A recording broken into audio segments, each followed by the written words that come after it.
Bismillahirrahmanirrahim. Assalamualaikum warahmatullahi wabarakatuh. Perkenalkan, nama saya Muhammad Andi Aksa dengan NIM 241220012 akan menyelesaikan soal pemrograman linear dengan menggunakan metode simplex.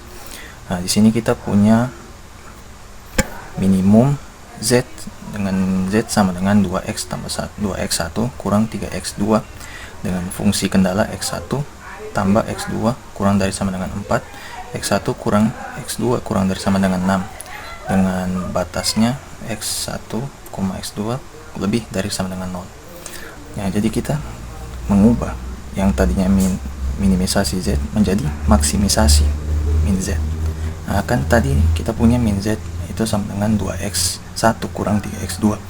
Maka ketika kita maksimisasi, jadi min Z sama dengan min 2x1 ditambah 3x2.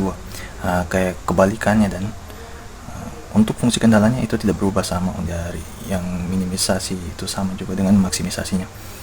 Jadi kayak x1 tambah x2 kurang dari sama dengan 4 dan x1 kurang x2 kurang dari sama dengan 6 dengan batas x1 x2 lebih dari sama dengan 0. Kemudian bentuknya, jadi kita jadi bentuk maksimisasi tadi kita masukkan ke bentuk kanonik. Di bentuk kanonik ini, kedua fungsi ini, fungsi kendala dan fungsi objektif, kita tambahkan dengan namanya variabel slack. Jadi di fungsi kendala x1 tambah x2 tambah s1, ini variabel slacknya, variabel atau variabel pengetat sama dengan 4. Begitu juga x1 tambah kurang x2 tambah s2 sama dengan 6. Untuk fungsi objektif, kita menambahkan juga dengan variabel slack, hanya saja di depan variabel slack itu kita tambahkan dengan 0.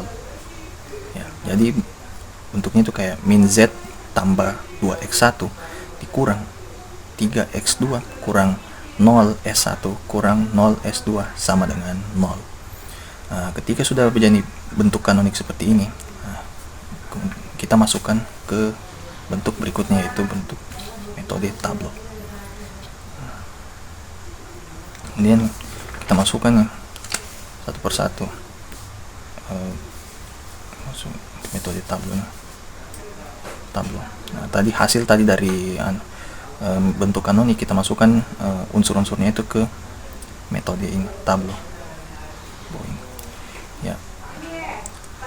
Jadi metode tableau ini kita lihat apakah sudah optimal atau belum. Bagaimana caranya kita bisa melihatnya optimalnya atau belum? Kita lihat di baris 0 ini. Di baris 0 ini kita lihat apakah masih ada, kan kita menyelesaikannya dengan maksimisasi. Jadi kan kita lihat di baris 0 ini, maka kita mencari nilai terkecil dari baris ini. Kita temukan ini min 3 yang terkecil. Kemudian dari nilai terkecil ini kita namakan kolom ini di bawahnya, namanya kolom kunci. Kemudian kita mencari ratio atau rasio. Bagaimana cara kita mendapatkan nilai rasio ini? Yaitu dengan membagi kolom kunci dengan RHS. Ketika sudah kita menemukan hasilnya, di sini kenapa tertulis non? Karena ini kita membagi suatu bilangan negatif, jadi tidak boleh non. Kemudian kita mencari baris kunci. Tadi kan kolom kunci, ini baris kunci. Baris kuncinya ini 1. Ini kan dia punya sendiri yang rasionya ada. Untuk basis ini itu kita dapat dengan melihat di kolom mana yang memiliki unsur itu 1, yang lainnya 0. Kayak ini min Z 1 0 0, kan ini S1 1 0 0, S2 0 0 1. Jadi kita masukkan itu hasilnya, ini kita masukkan ke basis. Kemudian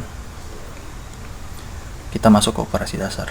Tujuan operasi dasar ini apa? Yaitu untuk mengubah yang ini min 3 ini menjadi 0 dengan ini, min 1 menjadi 0.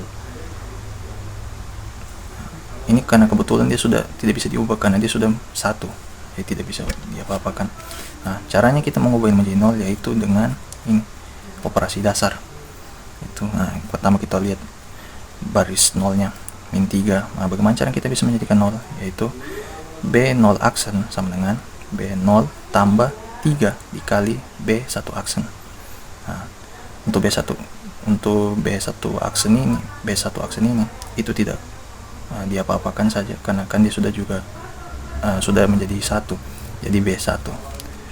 Untuk baris 2 ini, B2 aksen itu kita mengubahkan min 1, kita ubah jadi 0, yaitu caranya dengan B2 aksen sama dengan B2 ditambah dengan B1 aksen. Oke, nah, kita lanjutkan dengan pengoperasiannya. Nah, ini kan hasil dari operasi dasar tadi. Nah, hasil dari tadi operasi dasar tadi ini yang dalam kolom ini kita masukkan ke tablo berikutnya. Nah, hasil dari operasi dasar tadi itu kita masukkan ke tablo kedua.